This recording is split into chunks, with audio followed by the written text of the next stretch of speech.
9,000 games, 11 different consoles, one selection. Welcome into the Randomizer.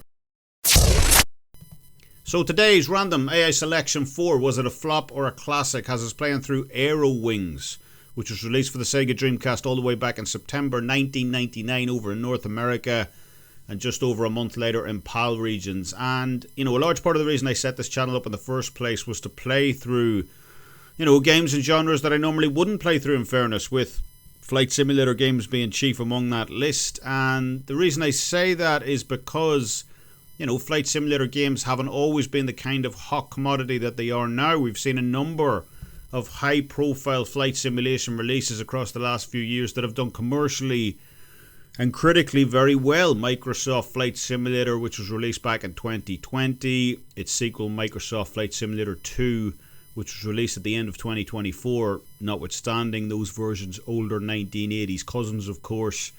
X-Plane, which was released a couple of years ago as well, and so on, where, that feeling of having you placed in the cockpit of a functioning plane, responsible for takeoffs, landings, refueling, navigation, and so on, is now actually seen as an enjoyable activity by many gamers. It's not just for nerds anymore. And just look at the growth of the entire simulator genre as a whole to witness just how far we've come in that regard. We've now got car wash simulators, restaurant simulators, Euro trucker simulators, farming simulators, and so on, which, have done extremely well commercially in some cases. Yet, as we're about to find out, that wasn't always the case. AeroWings released at a time in gaming when, action-adventure games, beat-em-ups and RPGs were king. AeroWings released the same month as Final Fantasy VIII on the original PlayStation 1, Jet Force Gemini for the N64, Donkey Kong 64 also for that system, and of course Soul Calibur for its native Dreamcast system as well. So, not many people at that time were exactly clamouring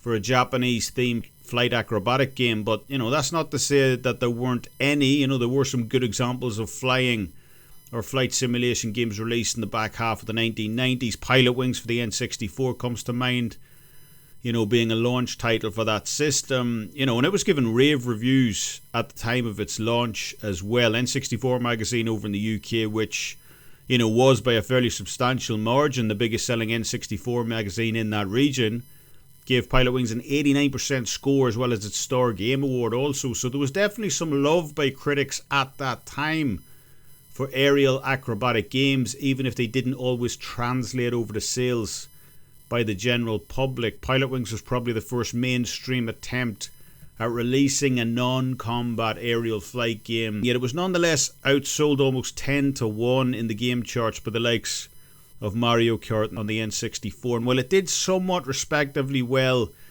overall coming in at 1.1 million units sold by the system's end, it basically had a 2-year head start at least on almost every other game, surrounding it on the top sales chart list. Jet Force Gemini, which was released in October 1999, as we just mentioned earlier, sold more than Pilotwings did despite that 3-year head start for Pilotwings. WWF No Mercy, which came out in November 2000, a full 4.5 years after Pilotwings released, outsold it pretty substantially as well. So it's fair to say that the flight simulator market wasn't always the popular niche that it is today. I mean, we just saw the recent Ace Combat 7 released back in 2019 outsell Ace Combat 3 Electrosphere, which was released for the original PlayStation 1, and in the same year as the game we're going to cover in this video, AeroWings. Ace Combat 7 outsold Ace Combat 3 by an over 5-1 margin. So whether it's recent dominance in that regard, or the fact that no one quite appreciated flight simulation games back in the late 1990s, AeroWings came out at a time that was always going to struggle, in such an action-heavy and RPG-focused market. Now, that said, while no verified sales figures exist for the first AeroWings game in that franchise, AeroWings did do well enough to warrant 3 separate sequels spread across 2 different console systems. AeroWings 2 Airstrike, or AeroWings 2 Strike Force over in PAL regions, was released the following year for the Sega Dreamcast. Aero Dancing Eye came out not long after that, but it was only available in Japan, yet it did have one of the first fully functional online modes in the whole of console gaming, so quite unfortunate it never made its way over to the West. And finally there was Aero Elite Combat Academy, which was released for the PlayStation 2 back in March of 2003 over in North America, and that release unfortunately basically ended the series for good, with reported sales being as low as 70,000 units worldwide for its entire life cycle, which, you know, is basically going to put the brakes on any prospective franchise. So it's fair to say that while AeroWings definitely had its fans, you know, the sales just weren't there for it, unfortunately. And, you know, that despite the change up in focus for the later entries as well, you know, the very next sequel in the franchise, AeroWings 2 Airstrike, released under the banner of firmly being a combat flight simulator, with the main emphasis being on that combat.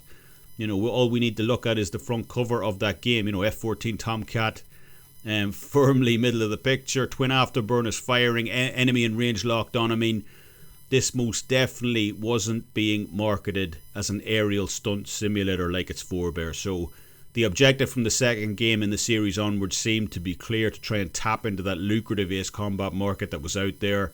Ace Combat 4 Shattered Skies, let's not forget, which released for the PS2 not long after AeroWings in 2001, sold almost 3 million units. So the addition of some aerial dogfighting to your flight simulator game definitely adds to its potential sales. But that's not going to be the focus of this particular video. Let's instead take a step back and look at the very first game in this series, AeroWings, which released for the Sega Dreamcast back in 1999. Now, AeroWings is a serious flight simulator geared more towards those players wanting an authentic type of feel rather than an arcadey one, practicing rotational turns, proper takeoff and landing procedures, correct gradient angles for turning, and so on. So definitely don't come into this game thinking you're suddenly going to be Maverick from Top Gun. Unfortunately, it just doesn't work that way, although the intro screen would certainly fool you into thinking that may well be the case. Let's take a listen.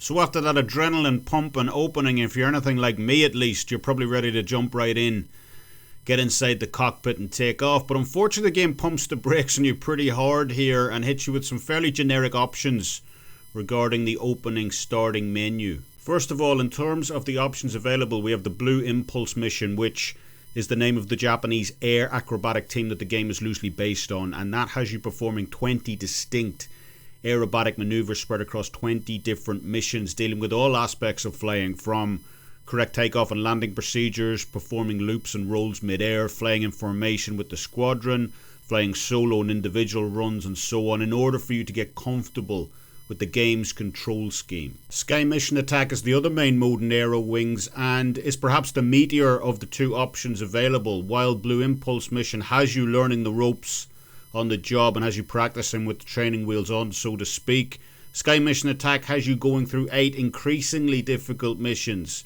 that test both your navigational skills up to that point and your precision flying, with the constantly countdowning timer only adding to the pressure of completing each subsequent maneuver and mission. Beyond those two modes, however, there really isn't all that much here. There's a free flight practice mode, a multiplayer mode as well, but unless you're 100% into flight simulator games as a genre and have no issue replaying the missions you've already played in order to get that better score, then there really isn't all that much meat on the bone here regarding a game that you're likely going to sink a significant amount of time into. That said, what AeroWings does do, it does do extremely well in my opinion. Each mission has you focused on a particular aspect of controlling a plane, whether that be takeoff, landings, whatever, especially during the Blue Impulse mission segment of the game. And if you're into that sort of thing, you know, you'll likely love it. Instructions in the pre-mission briefings are clearly explained and almost mandatory in many regards.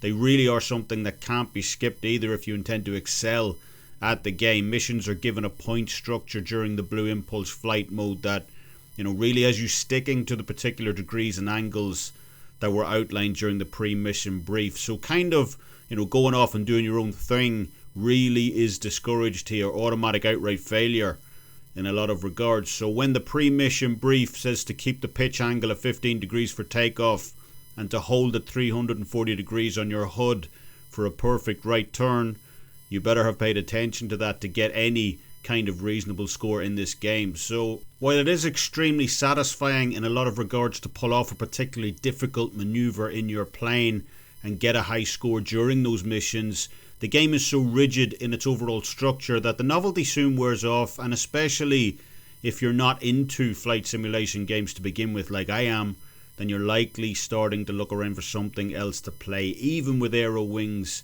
impressive detail and level design. So in conclusion, this is a pretty easy one to sum up in all honesty. Basically, if you like flight simulation games, then this is definitely going to be right up your alley. It's tight, it's responsive, the game controls well, and even me, a person who's not all that much into flight simulation games, I did have some fun with this one. And like a lot of older titles, if you persevere, the rewards are there. But for everyone else with only a passing interest in flight games, especially those who enjoy the combat aspect of them a lot more, this is probably one to be avoided, as there really isn't all that much here beyond the tutorial acrobatics and 8 sky mission attack modes. So yes, if you're into the in-depth technical aspects of flight combined with a pretty comprehensive simulation game underneath the hood, then definitely check this one out. But for everyone else, it's probably not going to do a whole lot for you. So was AeroWings a flop or a classic? In my view, it is a classic. It plays well, it's technically excellent, and most certainly still holds up today, but with the caveat being that it simply won't be for everyone. Let me know your guys' thoughts on AeroWings down in the comments section below, and as always, thanks for taking the time to watch the video. If you enjoyed the content, hit that like button, and until next time, remember, keep it random.